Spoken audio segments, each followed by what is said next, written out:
listen to HGP Podcast. I'm your host, Christopher Lover. Thank you for tuning in. We got an exciting episode lined up for you. Kevin Jackson here is with the co-host. We're going to be talking to a special guest who knows the archery world inside and out. We've got David Hauser, the head engineer at Beast Broadheads. David's going to share the incredible story on how Beast Broadheads came to be, the amount of grit, determination, and willpower to keep driving, to be better. They did it. They succeeded. It's on the market. It's new. It's getting the people talking. Get ready for a great conversation about the Beast Broadhead. Here we go.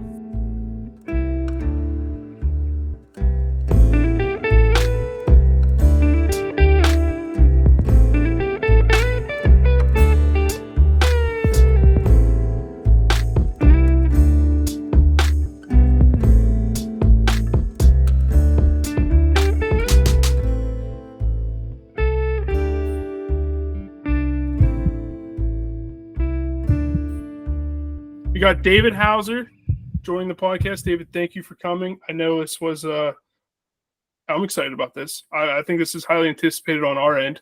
I know it's been a long time coming. Time coming. Absolutely. Always good to connect with some local hometown guys about what we all love to do, and it'll definitely be fun. I'm looking forward to it. Hell yeah, man. And David, you've been shooting competition archery. You still doing it? No, well, I mean, I guess I don't really technically know. I'll probably shoot one or two events maybe next year. I might hit like the Vegas shoot and things like that at like kind of the Lancaster Classic. I shot those, I want to say in 2022 maybe. It was just something that I've always really enjoyed, indoor archery, and it was kind of something that I had the most amount of success throughout my archery career really was stemmed indoors. So that was something that I just really liked the game. It's just a game of not missing and more mental than anything. So it's something that I've always enjoyed. So I'll probably hit the Vegas shoot. Maybe, like I said, maybe an outdoor here or there, but the focus is now, of course, on like the product development side and really putting my energy there. But obviously it's great to get out and test product. You know, that's where there's no better stage in the world than to go to some of these big events and, you know, something we may be working on or finding ways to improve upon existing product is really, it's not as much found through, you know, sometimes just thinking about it. It's more of doing and, you know, in the moment when some of the greatest ideas come to life. Hell yeah. And the product you're talking about is Beast Broadhead. Well, yeah, I don't know about that because they aren't product testing that at a Vegas shoot. So what are we doing? Well, that's a good question, Kevin. Honestly, that's not. There's a lot in the pipeline, so we won't deviate from what's out there. But there's a lot of very cool projects in the works. A little hint there. I got it. Breaking news.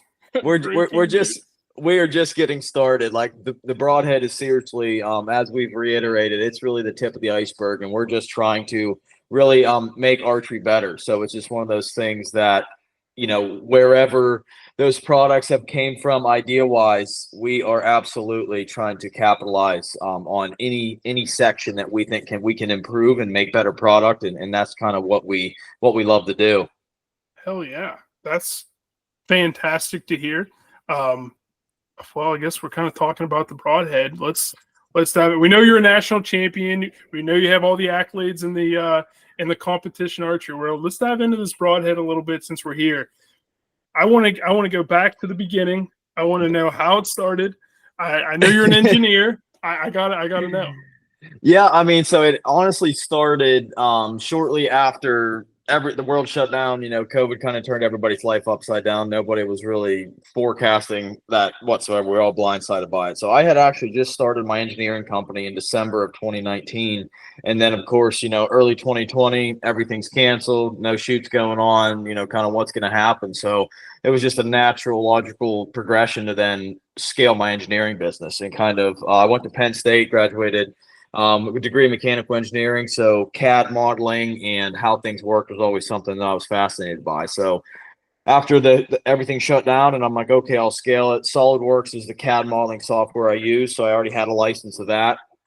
So I was really fortunate to have a lot of the structure in place to just kind of jump right into that. And I started doing kind of freelance type work really all kinds of industries. It was definitely not just designated in archery. There was a lot of needs that I was finding in multiple industries. So going through that and just kind of doing, normal day to day, scaling that company, I believe maybe April or May, one day my phone was ringing and it was an Ohio number. And I picked up the phone and, hello, this is David. How are you? And this was like this very excited voice in there. And they're like, what's up, dude?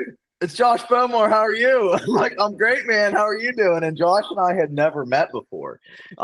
So that was our first time meeting was on that phone call. And he was like, hey, man, he had heard about me being an archer and an engineer. And he's like, dude, I got some projects, would love to collaborate on. And I had started working with Josh on, just projects just on from the engineering side of things with my business. And long story short, that quickly progressed into, opposed to me being somebody that just works on projects, what we were kind of the brains working collaboratively there. He's like, dude, we have to, go into different product lines. And that was very shortly after when the Broadhead kind of came to inception. And he's like, dude, do this company with me. So he actually brought me in. So that way we co-founded Beast Broadheads together as co-founder and part owner of the brand. So that was in 2021, I believe. We started the Broadhead project early 21 and just in the trenches there, just trying to find out. We had the technology, a general idea of how the functionality and a few early samples. But then as we were kind of going, we honestly went of an entire year of trial and error, just trying to find what we were missing. And after a year and a half, we actually threw everything in the garbage and completely started over. Whoa. Yeah. So we were thousands, literally thousands of hours of work into it. We had prototypes, we had samples. I mean, him and Sarah were getting ready to go to Tanzania on that trip. They went in 21 and we had got some samples in right before the trip, kind of tight timeline. And we're like, man, like it just wasn't it. And so he was on that trip. While he was gone, we both knew that, we could have taken it to market. It fully functioned to the extent of it would have been effective on an animal. But we both knew without saying it, we have this kind of strange how our brains kind of align with how we can talk without talking and kind of know what the other person's thinking on some of these things. And we both knew that it just wasn't all that it could be. So, he got back and we were just like, the only thing to do was to just scrap the whole project and restart, fresh start, everything out the window, everything, time, capital, you name it, invested in that first year and a half of efforts. And we just threw it away and started completely from scratch. Wow. So that was after a year and a half. So, that takes us into like early to mid 22. Well, then obviously it's summertime. Deer season's coming. We have to be ready for market. Like there's so much has been invested in so many different facets of this. Like we have to be ready. And going through the process, and it was just an absolute demand for excellence. There was no, we'll just use XYZ. It's like we want to find literally the best of every single potential product, vendor, material, technology, no matter what. And it has to.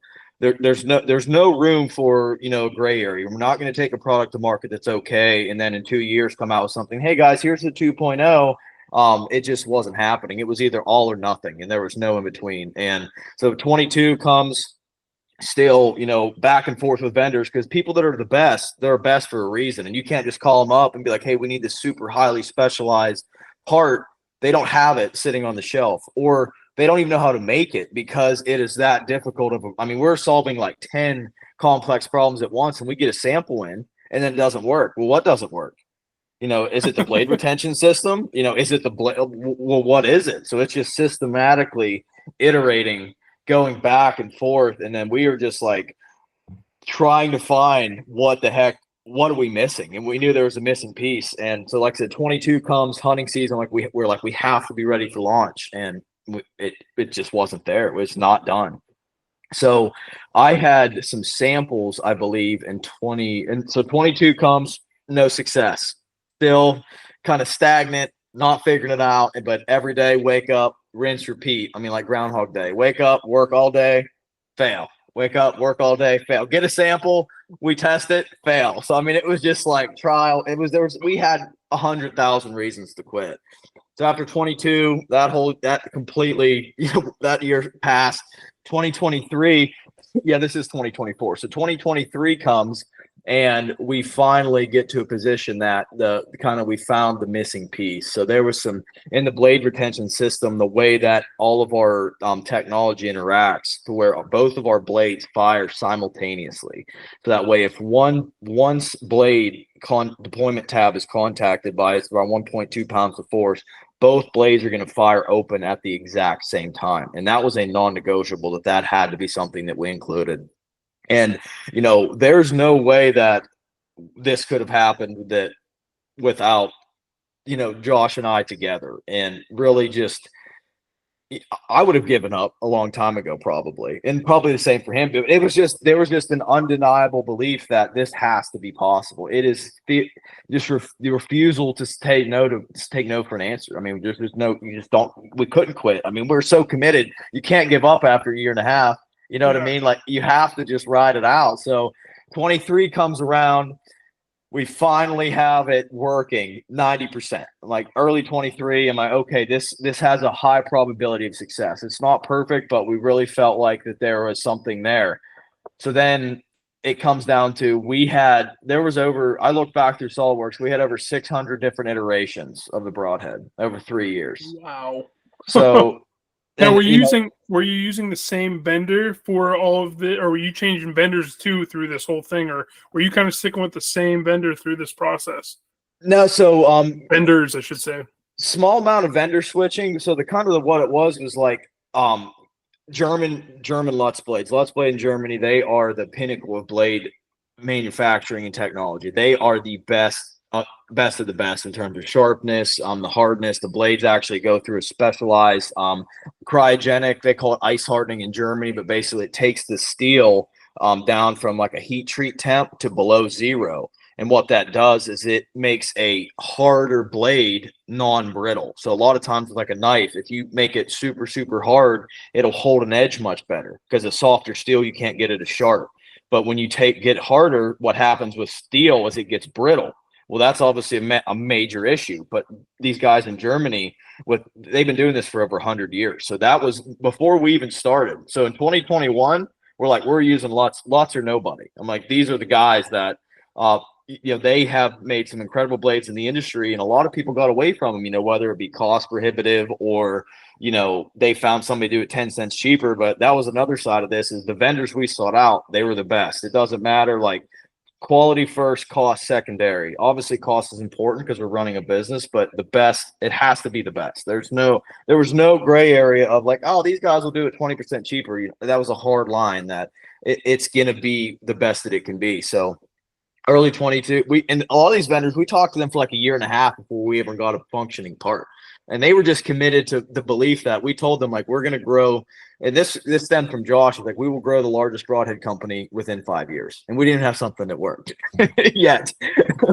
But man, I mean, it was just that, he just had the vision. And it was just like, I'm like, hell yeah, like we can do this. Like, there's been no innovation. It's just been a stagnation in the industry for the last decade. The previous, what we call the biggest innovation that hit archery would have been like an 08, like Rage with the slip cam. And since then, like, we really didn't see anything. And that's why we're here. There was like, it wasn't something that we just did this because obviously we wanted to, but we all had issues, all of us with all other things on the market. There's some great broadheads out there. There's great broadheads other than Beast, 100%. But, there are things that we just saw an opening, and there's just wasn't anything that we knew was checking all the boxes. So we had a list, went through that list until every single one was accounted for, until we went down this path. But just to finish out the timeline, early 23, we're like, holy crap, like this is happening, this is working. And then iteration after iteration after iteration. It's funny, there's actually a place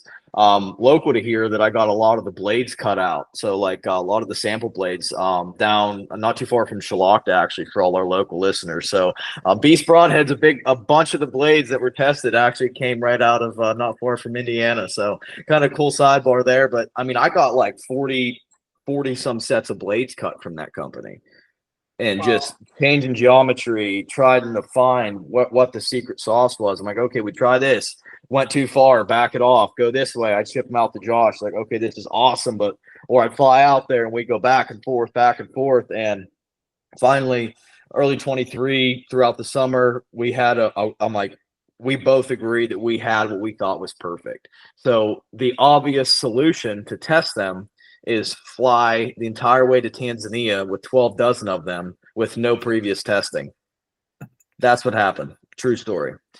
I shot one pig with a beast the summer of 23. 5 days later, Josh packed up everything. Him and Sarah flew to Tanzania, and we had shot one animal. And he took 12 dozen and didn't pack a single other broadhead.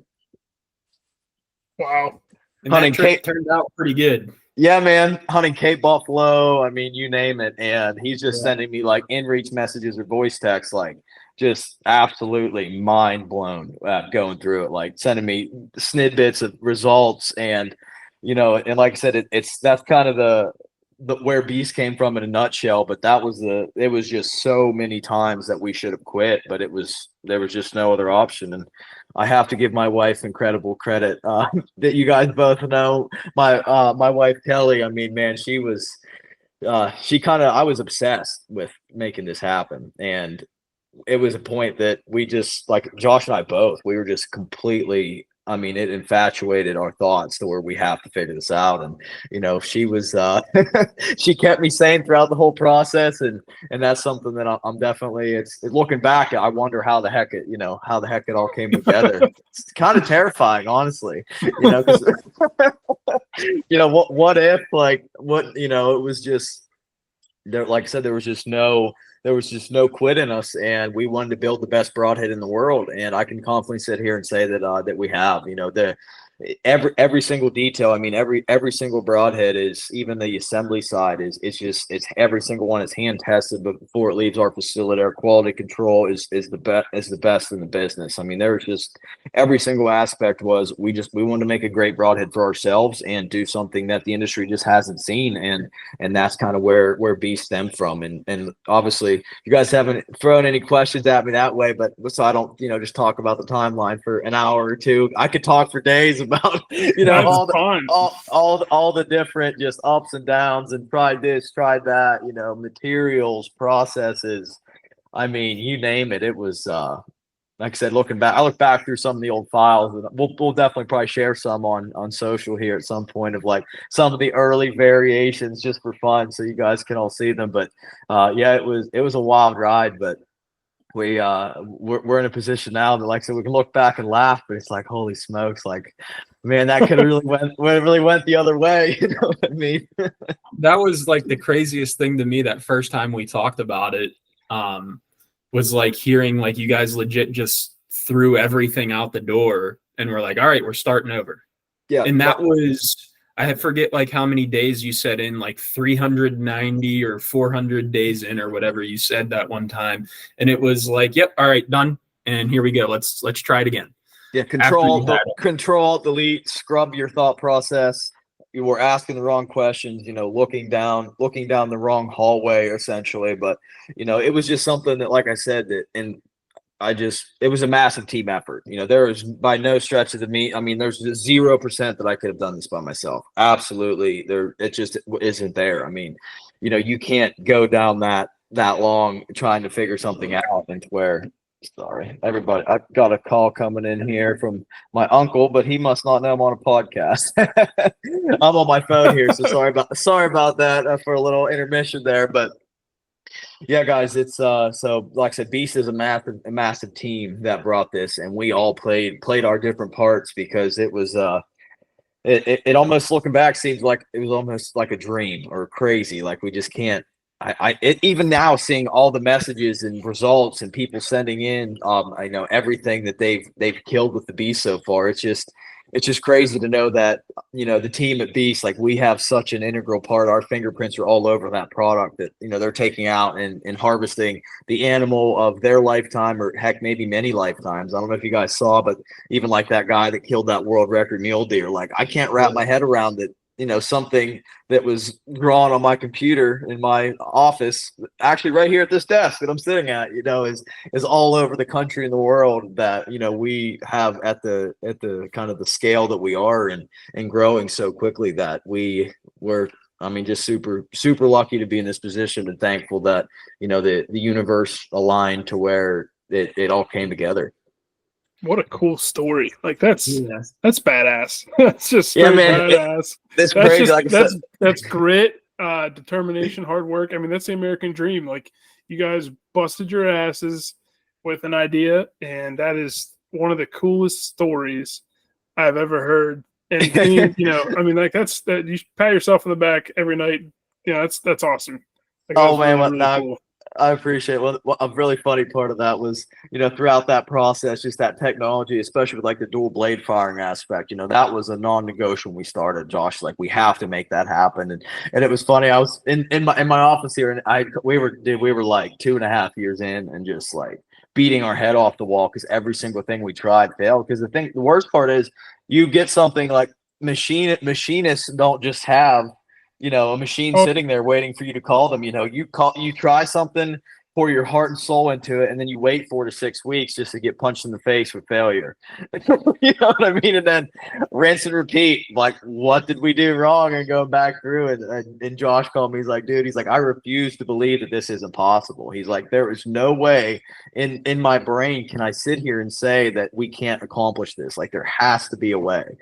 And I'm like, you know what? He's right. I'm like, 100% he's right. And then once we figured it out, he's like, dude, I can't believe we figured that out. I'm like, well, he was obviously kidding, but it's definitely, that's something I like to tell people. Because looking back, like we laugh about it, he's like, dude, he's like, I don't know how the heck we pulled this off. Because it just seems so impossible. Like, if you try anything for 2.5 or 3 years and never have a single win, you're like, maybe this isn't doable. It creeps in the back of your mind, early mornings, late nights of just, man, this just is not, it ain't coming together. But so is Josh maybe the best salesman around right now? Is he? He sold you on this idea, dude. He's a selling fool. That man could sell. He could sell to anybody, and it's just the passion because he just loves it so much. And that was another reason, where we couldn't. We didn't want to tie our name to something unless we knew every single sentence we said was 100% to where, make the joke of make it so good that people can't find something wrong with it. Or knowing that, oh man, we can make this a little better, but we're not gonna worry about it. There's still things that you think about for future product that, this process, even if it's a completely different subset in the business, but it's like, well, what could we have done better? Could we have tried harder on certain things? Like what metrics could we achieve the next time to just continue to pump out incredible product to where, because our customers deserve that. Our company is nothing without customers, and our customers that we're so appreciative of. So, it is our duty that, we will never ever sell a bad product. If it's not perfect, we would rather throw it in the trash than sell something that we know isn't right, because that's just the kind of the code that this business lives by, that we truly care, because we're bow hunters. Josh literally flew to Africa with those, and Sarah with those 12 dozen, hunting Cape buffalo. One of the most dangerous animals in the world. Like, somebody else is going to do the same thing, and that is a huge deal. It's life and death in some of those situations. Failure is not an option, which is why we stripped all the bands, collars, plastic, everything out, stripped it down to where every single component internal of a Beast is stainless steel. The spring stainless steel, the blade retention system stainless steel, the blades are stainless steel, and to where all the factors, like I said, that punch list of every single thing that we've all experienced, it had to be better. And we wanted to give the industry something that we know is revolutionary. And actually more lethal and effective to where all those scenarios of, 'cause like I said, I mean, you know, as hunters, the animal deserves it. Our customers deserve, we deserve it. And it was just something that it's crazy telling, you know, kind of looking back and telling the story because it's wild. It almost seems made up. I'll be honest. It's kind of so crazy. So like going back to like the timeline of whenever you guys did throw it all away. Yeah. How like mentally, obviously that would be super hard to get over. And like I bet there's hundreds of thousands, if not millions of companies that fail because that same thing happened to them. How did you guys pivot from that to be like, okay, we were on the wrong track. We need to go this way now. Like how did those, I guess not meetings, but like how did those thoughts, like how did you completely change everything to be like, now we're getting somewhere? Because after 2 years, you're like, how many more years do we have to put in to like make what we actually want? Like, how do you mentally get over that? And how do you like pivot away from putting previous ideas into the new ideas? Yeah, I mean, that's a great question. I think it's just one of those things that a big part of that was, I think it was more just as much so like the what if we give up? You know, what if we quit? Because giving up was never an option. So that was definitely like we kind of came into this like there was no scenario where we weren't going to find a way, even if we had to change the design. We didn't want to, but it was one of those things that just had to know, and I have to give Josh a massive amounts of credit here that knowing when to take an idea and, you know, take it out behind the barn and shoot it, as he puts it. You know, it's a saying that, you know, that you just have to know. You have to know when you're kind of paddling upriver and you're not seeing, there's no light at the end of the tunnel, and it just exhausting through just continued efforts, exhaust every possible thing that you can think of and be like, are we asking the right questions? You know, are we looking are we looking in the right direction? And a big thing was also aesthetic. You know, we were like, a big part of the change was there were some aesthetic things that we wanted the Broadhead to have that the previous design, it just didn't do it. You know, it didn't look like, man, that is a sick looking Broadhead, you know, because there were Broadheads that looked cooler than the first iteration. I'm like, man, we want to make this look cooler first. It might have started more of a, okay, to get the aesthetic we want, we have to do this. Well, then it's like, okay, well, what if we did that? And it was just a snowball of just knowing that we were on the right track, that we just had a few things that we just needed to hit reset and just out of sight, out of mind, and just get back to the drawing board and just continue to try and not try not to think too much about the versions that weren't working and just taking from that the breadcrumbs of what did work. So that way kind of saying, okay, we have XYZ that worked well, but now we know we used all that to learn. And that was just all it was learning what didn't work. So that way we could then find what did work. Is kind of the biggest thing, that is the outlook that we took on that. Like, we failed all these times, which is not fun, but that's just life and that's just business and making a good product. That you have to take the ups and downs and just kind of take it in stride, and, you know, just continue to know that no matter what, you're just going to have to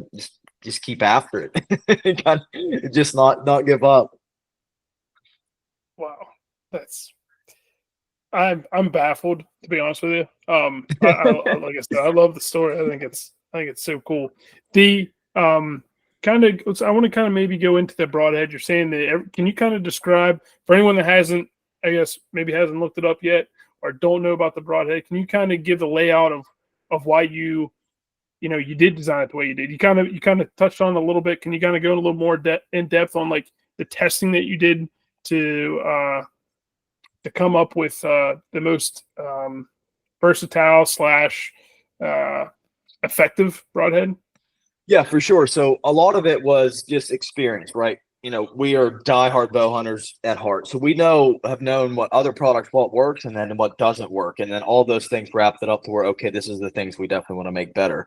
A big part of it too was just kind of things that we didn't see in the industry as much. Like, for example, like our blades are curved, and the curvature of the blade has many benefits. So obviously aerodynamics, because a lot of broadheads say field point accurate, but you screw one on with a field point at 100 and it's not going to hit with your field point. Some do, but not all of them. And a lot of that has to do with the cross section in flight. And basically, what I mean by cross section is even an expandable broadhead when it's in the close position, a lot of them are still like an inch wide. So, 20, 30 yards, no problem. But you get out to longer range, like 70, 80, 90, 100, you're going to see a lot more drag and planing from that larger cross sections, where, like, obviously everybody else is an inch. We want to be smaller than that. Two ways to achieve that. Obviously, the curvature of the blade has a smaller in-flight profile, and the curve of the blade, while we're talking about the blade being curved has massive benefits to the slicing effectiveness. So even just take, for example, like a kitchen knife, a lot of like chef's knives, the end, or a scalpel, for example, they have a curvature to the blade versus a straight flat blade like a razor blade. And why that is a curved blade, there's a lot of studies from like Harvard and like MIT and some other things that we had referenced in the process, but the curved blade is much more effective at slicing, especially soft tissue, because I won't like go down too far down the rabbit hole and bore everyone, but basically what it comes down to is that the getting the slice to start is where it's kind of like a crack in concrete, crack propagation. So you get a crack in concrete, it's really hard to stop. Same thing with slicing soft tissue. So once you start that slice, it's easier to propagate and continue into the animal or into the soft tissue. And the curve of the blade, all of that force is concentrated at the top of the curve, opposed to distributed over the entire length of the straight blade. So the curve, all that force is right on the edge of the radius of the curved blade into that tissue, and allows that to slice much more effectively. Where a flat straight blade, it's distributed over the entire, all that force is distributed over the entire length of the blade. So it just comes down to like some physics aspects there, but a curved blade is exponentially more effective at slicing than a flat blade. Chef's knife, scalpels, hundreds of examples, curved blade or nothing. The first 10 vendors we called, sorry, we don't do curved blades. So we'd hang up on them, call somebody else. Why don't you do curved blades? And then you just dig in, and Lutz even curved blade, they made some like, oh, it's really complex. But like, that's fine. What's it going to take? Kind of everything else aside, can you make us a curved blade? If the answer is yes, then what do we have to do in order to achieve that? So the curvature of the blade, the curved aspect there, like I said, accuracy and much more effective at slicing. I touched on the German Lutz blades before. It's the sharpest mechanical broadhead in the world. We've tested it, third parties tested. That was another thing. We have to have the sharpest blade no matter what. We don't want everybody else's blades are pretty sharp. And again, a lot of great broadheads on the market, but they're not as sharp as a Beast. And the reason for that is, again, Germany with their processes and the blade material. It's something they've been in the business for over 100 years. The composition of the blade is very specific, that they've cultivated over all this experience to be optimized to sharpen after hardening. And the hardness allows for the edge to be more, the harder edge you can get it sharper, and also the longevity of our blade. So the quality of the steel allows for the edge to be harder, more robust when contacting with an animal. So back to like the technology, just kind of a sidebar there with accuracy.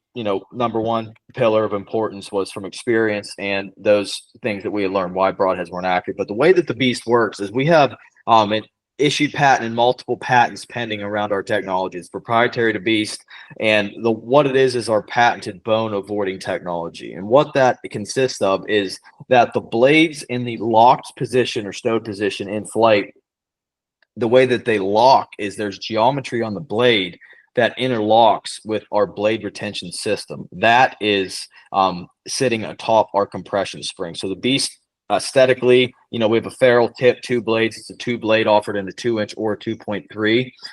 And there's a compression spring inside the ferrule. So when the blades are closed and folded downward, the in-flight position, that spring is compressed. and there's geometry on the blade that interlock with our blade retention system that interacts with our spring. So that's what holds them in place. And then after it's launched, the deployment tabs, that's again similar to other expandables, the tabs that, for everybody that may not be super familiar with expandables, that the tabs on the front of the ferrule that contact the animal first, that cause outward rotation and cause the broadhead to open into the expanded position. Mechanicals being much more accurate and a much larger wound channel, because they can go from the smaller in-flight diameter to a much larger diameter when they contact the animal. So then when our deployment tabs contact the animal, I mentioned earlier, 1.2 pounds of force to either deployment tab is going to fire those blades open from that stored energy in the ferrule. And that actually opens the blades at 940 miles an hour. So we actually filmed that. Josh happens to have a Phantom camera that films at like 60,000 frames a second. It's like what you see on Mythbusters and all that ultra slow-mo, like it takes a minute for a bullet to go across your computer screen, that type of slow motion. So we filmed the actual deployment with the Phantom camera, and I had a scale, again, very much like Mythbusters, that I was able to track how far the blade moved, and then I was able to use the frame rate of the camera to calculate the rate or the speed that the blade is opening, because we were seeing on high speed that the blades actually open faster than the arrow is moving, which absolutely blew our minds. So in flight, your arrow is moving at 350 feet a second. That on impact, the blades open faster than that arrow is traveling. We're like, we knew it was fast. We're like, how fast is it? And again, kind of going back through and calculating that to where the blades are hitting the animal with stored energy. So the blades are opening into the animal essentially before the arrow completely contacts it. So the wound channel is actually started by the blades opening, and essentially, in the simplest form, opening up the hide to get the broadhead into the cavity as most effectively as possible. So that same spring that keeps it locked also fires the blades open. So our spring works twofold, which is our blade retention system. And then when it's open, the blades, of course, it's like, well, then how do you get it closed if the spring holds it closed and the spring opens it? Well, when it's open, the blades are on a pivot. So the blade pins allow the blades to be at the full open position, either 2 inches or 2.3. We have both offerings. That then the blades can actually compress that spring downward. So as it enters an animal, if it goes in and it contacts a rib, a shoulder blade, any bony structure in the animal, the blade can actually retract or flex inward back towards the arrow. So then that way the blade and the broadhead can move past those bones and not break the bone. And then because the spring retracts inward and compresses the spring back down, well, as soon as that blade penetrates past the bone, that spring wants to, release all that force it's stored. And it's going to, it rotates that blade back open as soon as it passes the bone within 1/4 of an inch to the full cutting diameter. So hide, muscle tissue, tendons, organs, any of that, the blades are going to stay at the full cutting diameter. And then if it encounters a bone, one or both blades can flex together or retract in, penetrate past that rib or the bone, and then immediately fully redeploy to the cutting diameter for all the organ tissue, hide, in and out, which retains massive amounts of kinetic energy. Obviously, on the way in, if you hit a bone or if you shoot something in the shoulder, that robs all of your kinetic energy to break through that bone. Whereas with a beast, because that blade can flex inward and then immediately spring back open, anytime it's in soft tissue, you're only cutting what's going to be lethal to the animal, and you're not breaking a bone unnecessarily. The other side of that we actually found through our testing is we were picking these broadheads up and they were still razor sharp. Like we could still shave our arm with them. And I'm like, well, Josh and Sarah shot exponentially more animals with me with the beast, but all the results, he's like, dude, these things are still perfect. Like they're still in perfect condition. They still close. Everything's great. They still work. I'm shooting 2-3 animals with the same broadhead. And the reason for that is because the blades can pivot inward and clear that bone, the edge is not being damaged by the bone. So on impact, if your broadhead goes in and, you have a 2-blade and it goes into the rib cage and both blades contact a rib on the left and the right and break both those ribs on the way in, the rest of that wound channel is now being sliced with an inferior edge. If you could stop that, like a snapshot in time, go and pull that arrow out of that animal as soon as it passes the ribs, and you check those blades, they're going to be completely dulled and inferior. So you're cutting the entire wound channel with a blade that's now dull. So we found that honestly through testing. This wasn't something that in the brainstorm stage of 2021, we're like, this is going to stay sharper longer. It was just something throughout the iterative process but that's why, which also, if you cut yourself with something really sharp, you bleed a lot more. Because even that first trip to Tanzania, he's like sending me these photos that are, a lot of them I don't even think are on Instagram yet or YouTube, because they're like gruesome. I mean, it looks like, it's very like, it doesn't look like anything that we'd ever seen before when you shoot an animal with an arrow. And it was just because that the broadhead sharpness, slicing those organs with something that is incredibly sharp, is the animal's internal hemorrhaging and blood loss is exponentially more than what we'd ever seen with any competitive product. Because again, you cut yourself with something really sharp, you cannot get to stop bleeding. The same thing happens in that animal cavity. It's similar to like slicing a steak versus tearing it, and all those small blood I'm not a doctor by any means, but that's a good example that a slice, you're cutting all of those vessels and capillaries very clean at the full diameter, where like a slice, it might stretch them, taper them down, make clawed easier. That with our blades, we're not seeing any of that. And having the sharpest mechanical in the world, that you can pick it back up. And also because the blades retract inward, the ferrule doesn't bend, the blades aren't breaking. Sometimes expandable, pick it up, it's all mauled up. Again, a lot of great broadheads out there, but pretty much one and done, or you need new blades. I mean, blades we're staying straight, obviously are staying straight, but I'm talking like past tense to our testing, not bent, close it. I mean, I met a guy at one of the trade shows that we did. He said he had killed 4 doe and a buck with the same broadhead, and he was still using it. I mean, it was crazy, but we've seen it firsthand that people picking them up, using them, getting messages, we're getting emails. They're like, I'm normally a one and done guy, but I picked this up and it's still sharp. Can I use it again? Absolutely. It's ready to rock and roll. Everything in there. Like I have some on my desk that I've opened and closed them a few thousand times. I even have one here that I'll grab, so that way you guys can obviously kind of check it out. So I have one. This isn't the one I'm talking about, but I have one on my desk that I've opened it, closed it a few thousand times. And of course, the way with our in-flight position, that was of course what I was referring to. The cross section is just over 5/8 of an inch instead of the full inch or 3/4 you see in a lot of cases. And then at the full cutting diameter, this is a 2-inch version there. And again, I just triggered one side of the blade, either side receiving that outward rotation. Both blades are going to fire open, and then grabbing it down here at the non-sharpened end, the blades can compress downward, and you feel the force of that spring being compressed. But that's the way it works, that if it hits 2 ribs, it can retract inward and then immediately redeploy as soon as it gets to the other side, back to the full cutting diameter.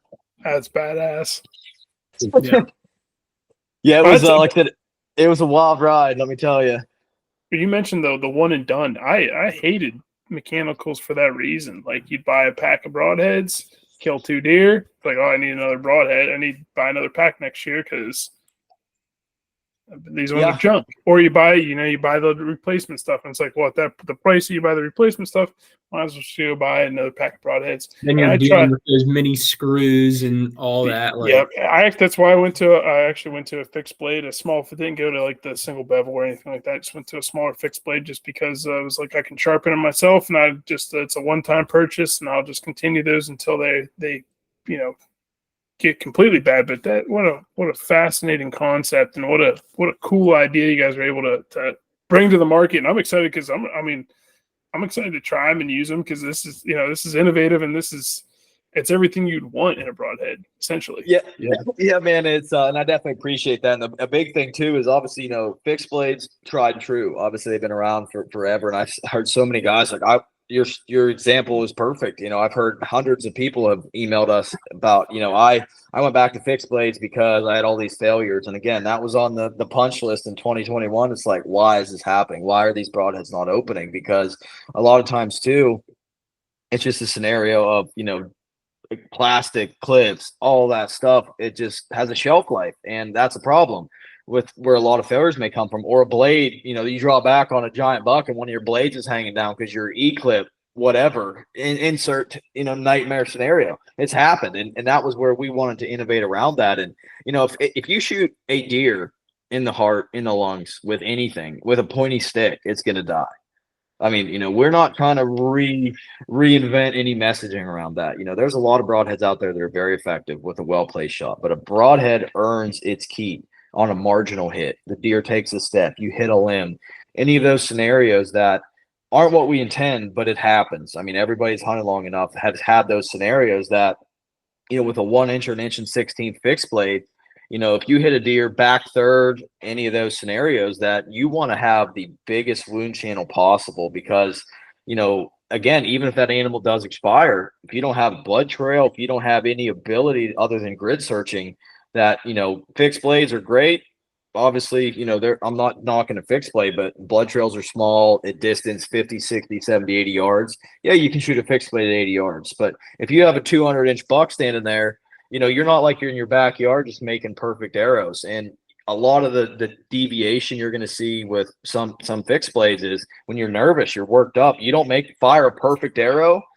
Those ones that you shoot in the yard and like, that one was okay shot. Well, you make a bad shot and have all of that breakdown of your form and process, where's that broadhead going to hit? And, again, shoulder hitting, a lot of people will be like, if I hit him in the shoulder with a fixed blade, well, this is going to go through there at 5/8 of an inch because both blades can compress down to the in-flight position. So it can actually, when it goes through a shoulder blade, both blades are going to be compressed. And as soon as it gets to the other side, it's going to be springing back open to the full cutting diameter on the other side of that shoulder blade. So in that scenario, fixed blade versus a beast on a shoulder blade, our cross section is much smaller to get through that shoulder blade. So, we've had a lot of guys that were diehard fixed blade guys that are coming over. They're like, man, you guys came out with this. And that was a big goal. We're like, we want to make something so great. Even the fixed blade guys want to come over and jump on the beast train.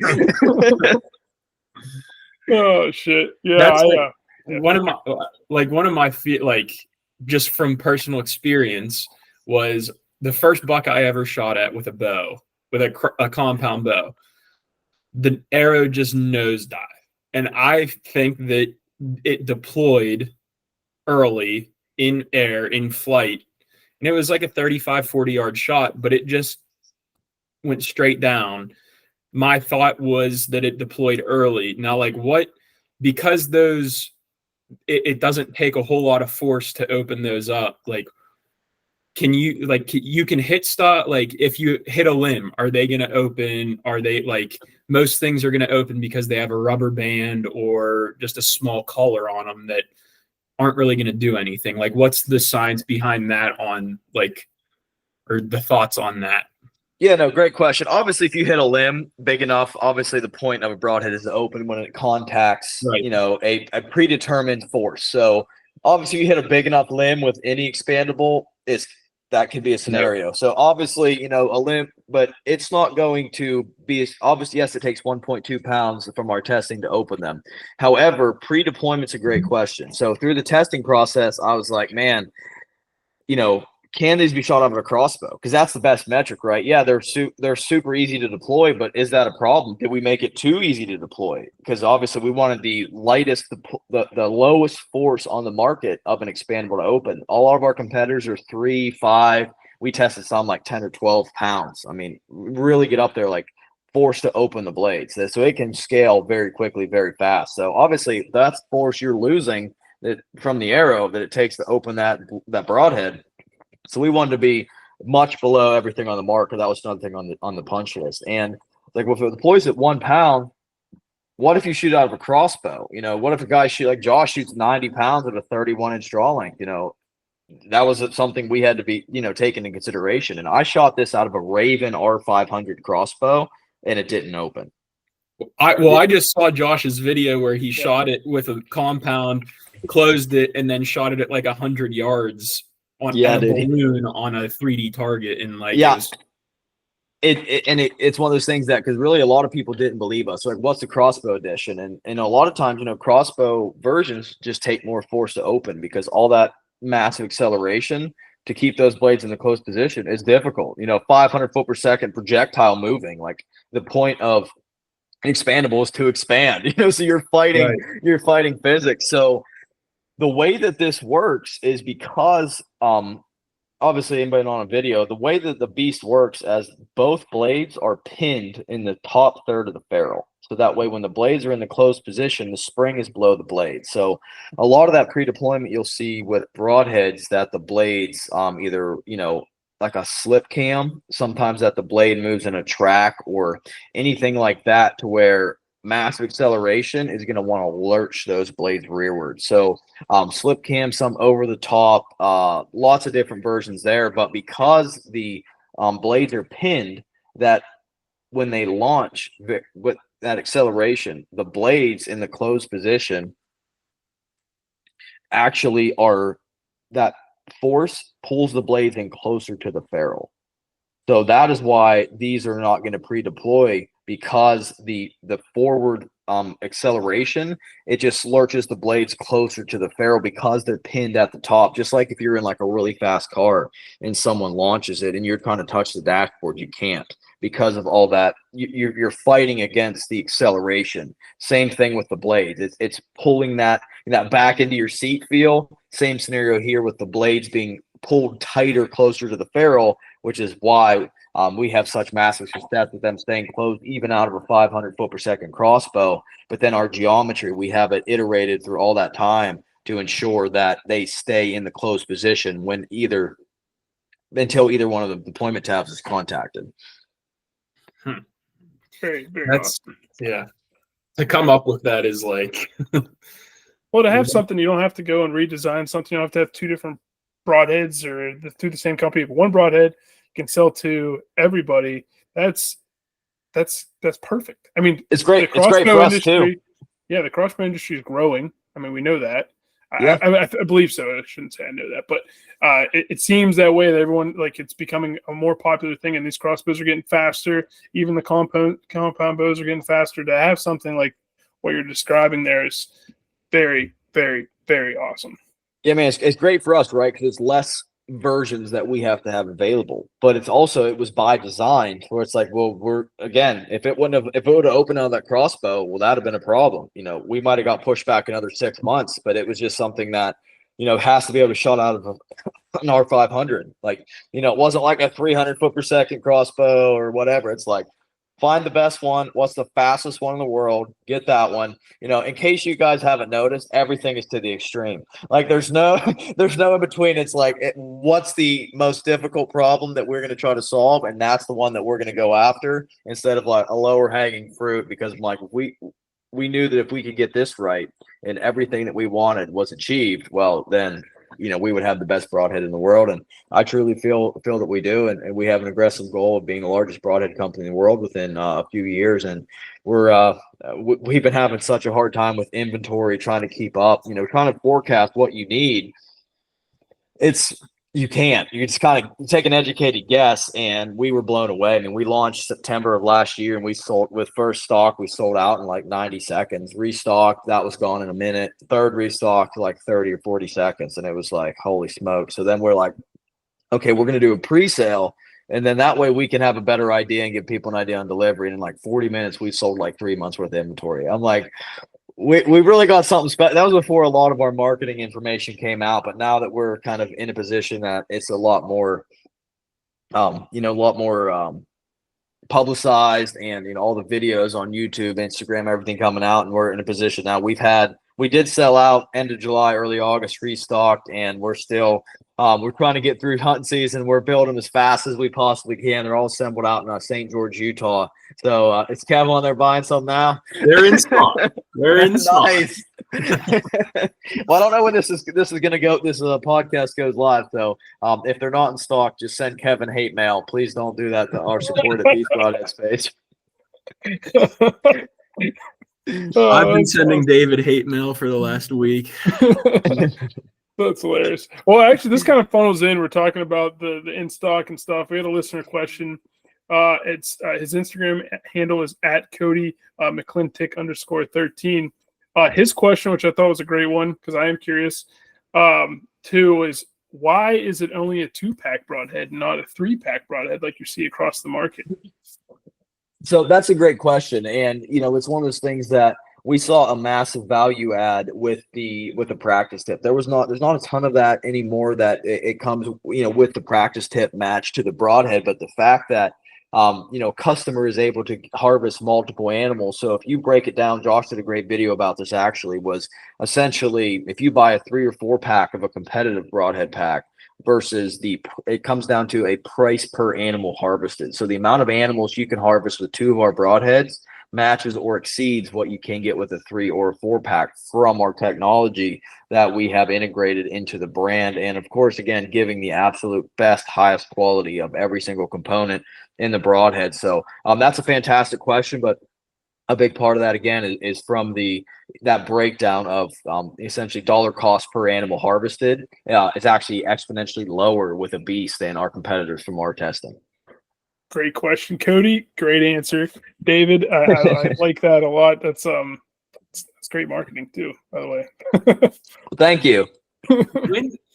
Now, do you guys? I know you guys have already started like the straight to it started as straight to consumer, but now I've seen like certain like archery shops are starting to become dealers, if you want to call them that. How far are you guys going to expand that? And like, are you going to try and get into the bigger distributors or I guess bigger stores? Or are you going to try and keep it like small, like locally owned kind of deals?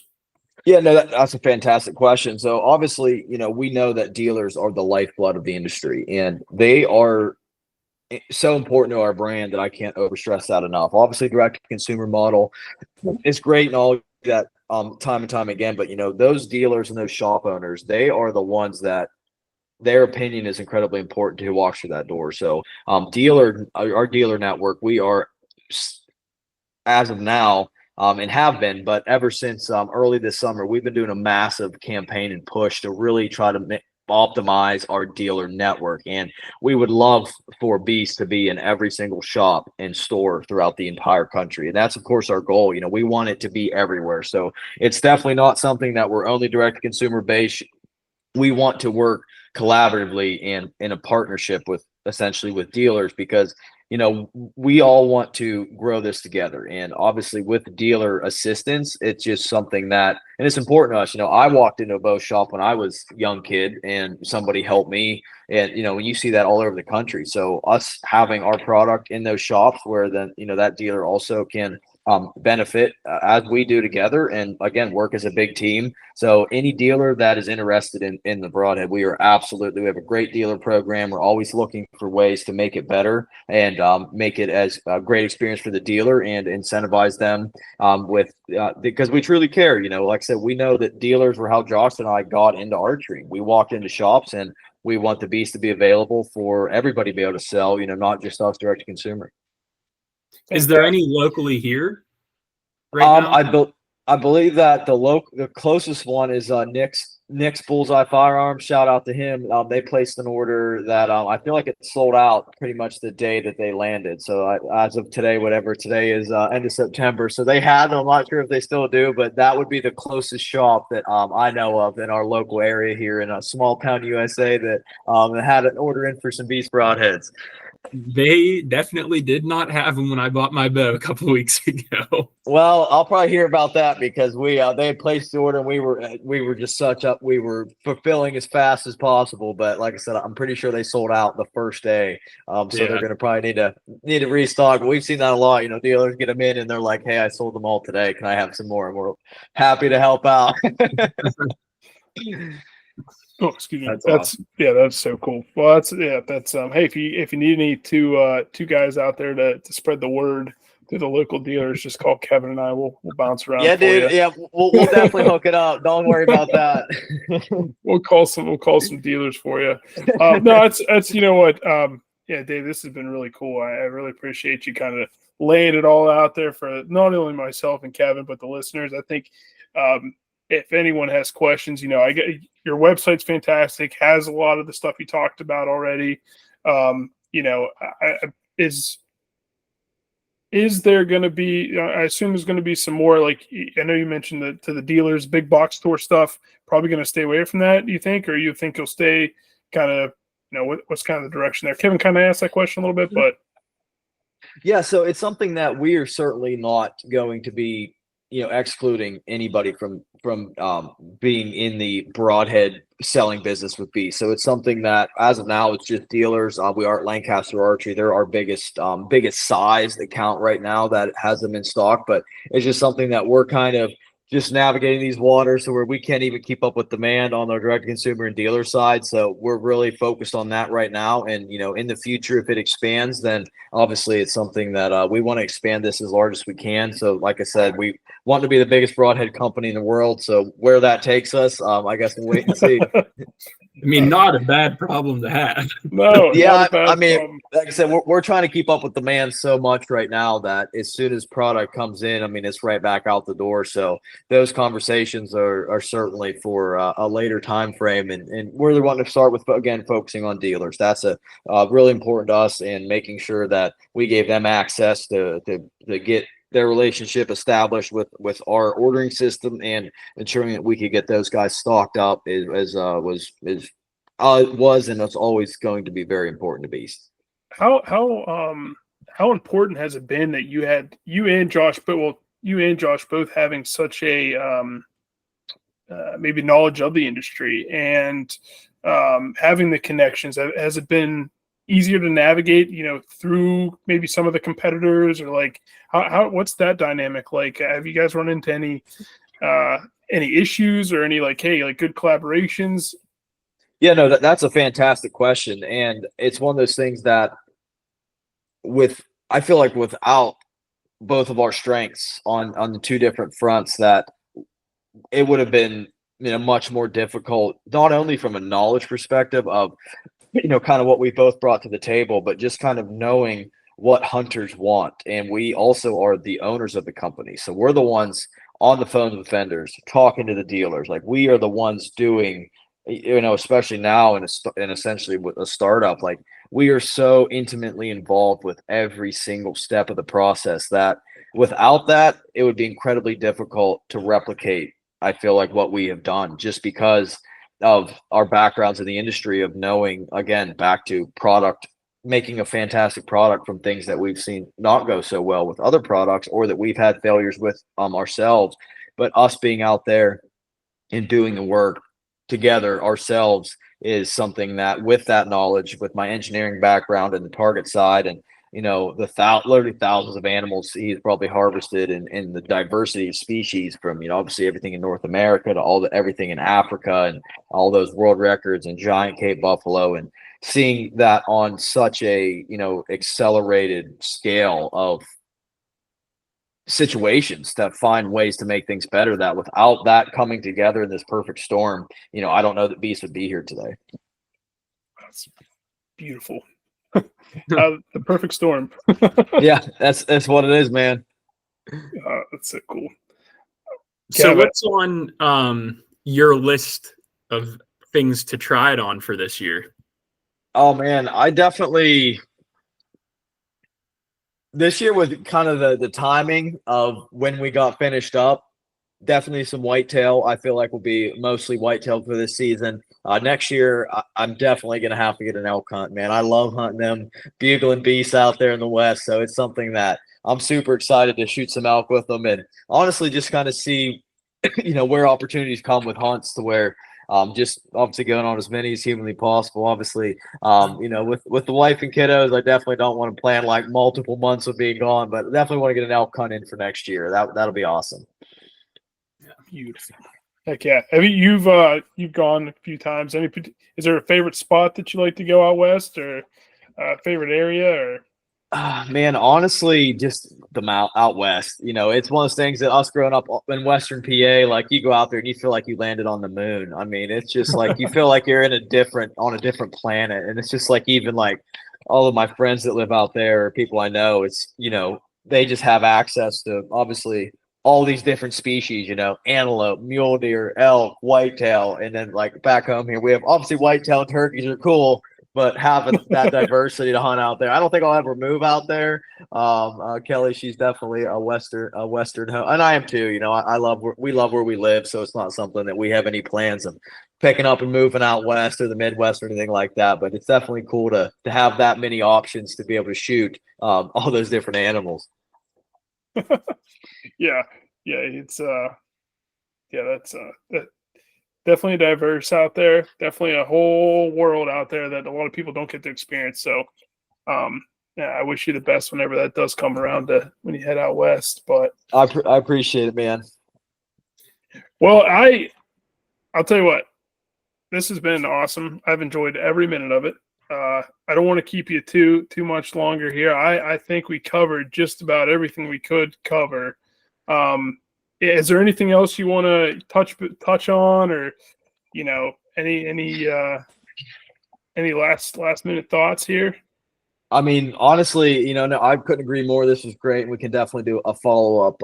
We know whenever you guys will want to. It's just one of those things that I definitely, I know we really talked about Beast a ton, and I certainly appreciate the opportunity to do so. Like I said, I could talk about this for days because, what Josh and I went through to get it to this point was, it's kind of the cool comeback story, we'll call it. But, just as far as, all of our customers and just everybody that's shown love and support for Beast, like we just couldn't be more appreciative, because without our customers and all the fans and everybody really behind the brand, it wouldn't be here. So that's a big thing there, that it was all support and seeing where it goes in the future. I'm excited and hope everyone else is too. Heck yeah. And Now, if anyone wants to buy, go ahead. I was going to say, if anyone wants to buy the Broadhead, go check out your local dealer. If check and see with them first, and then if they don't have them, hop on to beastbroadheads.com and get yourself a pack of broadheads. Absolutely, man. I love it. And any dealers that you go in that don't have them and want them, we would love to be in that shop. So that's a big initiative of ours, and we want to continue to work towards getting in every bow shop in the country if we can. So that would be an awesome goal to achieve. Yeah. Yeah. Now, do you have like this just came up in my head for some reason, but like, did you guys, compared to like your estimate of what you were, a year in to actually being on the market, your estimate versus actual in number of packages sold, was your estimate close, or did you guys completely lowball or overestimate? Obviously, with running out in that like that quickly, I would assume it was a low ball. But like, what were your, I guess, in the first year, expectations versus reality? I mean, we absolutely crushed what we expected. I mean, it was not even in the stratosphere of the support. That's why I could not say thank you to every single person that's ordered a pack of broadheads. I mean, we sold like a year's worth of inventory, like before, like in the summer, like before selling season even started. Like it was just absolutely mayhem. I mean, and like, it's just, we're blessed, thankful, appreciative. Like there's no other way to put it other than just overwhelmingly amazed. Like the support's been crazy, but we missed the mark and underordered. And Josh, he's a visionary, and I mean his success is incredibly well earned. Him and Sarah's both in all facets of business. They're in so many different industries, but what the knowledge base he brought to this brand of like his vision and seeing where he knew it was going to go with the lightning in the bottle that we had, and he's like, dude, we don't have enough. And I'm like doing the math. I'm like, really? Like when I'm putting in the purchase orders, I'm like, I believe you, because like I believe we believed in each other throughout this whole process, and I'm like, I want you to be right, but I'm like, dude, that's like a lot, in a good way. But I'm like, because like obviously, maybe people, because it is something so new and different. Like our technology isn't something, sometimes people have to see it or be slightly more educated because it is something so different that I'm like, man, I hope you're right, and I have to give him the credit there because, yeah, we absolutely far exceeded first year projections in a incredibly short period of time. So we're working like we got our team out in Utah. We just hired like 10 more employees like a week or two ago, trying to catch up. Like they're working like Saturday, Sunday shifts. I mean, just like a broadhead assembly factory. I mean, it's like So it was like I said, we're just super thankful for all the support and what it's done so far is it's what dreams are made of, man. It's Yeah. like Chris, you mentioned earlier, like it's American dream. Like I've always dreamed of being in business at some capacity. I didn't know what that would end up looking like, and it was just something that sometimes I pinch myself because I'm very lucky, thankful for the opportunities that have came. Obviously it was incredible hard work. It was nothing that we didn't just wake up one day and it be done, but being the universe and aligning things and just having the fortitude to not give up was I'm really thankful to be sitting here talking to you. Like I said, that's why we could talk about it for a month. And I like even the sales pitch, it was like, you ever get tired of saying the same thing over and over and over and over again? I was like, absolutely not. Because I remember for 2 years us beating our head off the wall, like dreaming of the day that we'd be able to pitch the broadhead to a customer to try to make them, become a buying customer. And so I'm like, I will always be at the front lines selling, like excited and happy to hear every story, every beast kill, every photo, and that will never ever go away. And we're never going to let it go away, to where the passion and the love for the hunting industry, this company, and what it took to get here is like I said, it's crazy. I'm a lucky guy. And this is just the beginning. Like you're just Oh, starting yeah. on this journey too. So that's the coolest part about this whole thing is This is this is the beginning, man. So sky's the yeah, limit. this is the tip of the iceberg. I mean, you guys have no idea. We've been in that 3 years. We weren't just working on one thing. We have lots and lots and lots of other things in the pipeline that hopefully everybody will be pretty excited about. We are definitely things we can't talk about yet, but just know that Beast is not going to be a or Belmar Archery / Beast. Obviously, we're sister. They're one company essentially. With all of our product lines, we've got a lot in the pipeline, so stay tuned. Well, go. whenever it moves a little bit to Western PA, let me know. I'll take a stab at running the factory. All right, man. Sounds like a plan. That's awesome, though. That's so like one phone call and look what it turned into. Like, Yeah, man, it was crazy, and like in his, and obviously the belief for in me, Josh and my wife, at the end of the day, like, there was sometimes it's hard to believe that you can do it. Not in like that you're going to give up. You're like, man, I'm like, where the heck is where's the light here? Like, what, it's just the monotony of failure is just like, you can take a lot of that to where it's like, you just wake up and get kicked in the teeth by getting it wrong. But, Kelly holding the fort down. Like I said, she was a rock star through the whole thing. And, couldn't have built it without that, obviously. And at the same side of that too is just, like I said, it's crazy, absolutely crazy. Looking back, it's crazy we're talking about this. Two guys from my hometown, obviously. Seeing it from the outside looking in, sometimes I feel like I'm like, man, that's a cool brother. I wonder who made that. I'm like, oh wait, I have all the engineering drawings here that I sent off to the PO. That'd be cool, like to have the start to the finish, like printed mirror, like in a frame, like side by side, like how did we get there and how did we end here? Like, yeah, dude, we'll definitely have to put out some content here. It's on the list of things to do. The list of things to do is incredibly long because we have so many irons in the fire. But I would love to be able to kind of showcase some of the the backstory and be like, this is kind of what it took to make this, and even going through to insight into how everything goes. And we'll definitely give viewers and followers a little more insight as we once we can try to get ahead of demand and get through a archery season here. We might have a few seconds to take a few breaths. I'm not super sure about that, but we have a lot of cool stuff in the works. Keep grinding away, dude. Keep grinding away. We're excited for awesome. it. Congratulations again. I hope nothing for the best. Again, anyone listening, if you haven't done it yet, which I highly doubt, no one's jumped on and just looked at them online. But if you haven't jumped on beastbroadheads.com, go check them out. Support the local guys. Support a dream. Support innovation. I mean, like you mentioned before, the industry is always looking for innovation. I think that's what makes archery so cool. Is it is something that started with just a stick and a rock and some rope, and now here we are where you got some really cool broadheads, and it's fascinating to me. So Again, thank you so much, David, for hopping on. Wish you guys nothing but the best. Yes, thank you very much. Just can't thank you enough. Absolutely. Thanks for having me, guys. We'll definitely do this again, and I'm excited to see what you guys kill with the Beast this fall. Hell yeah. Put my order tonight.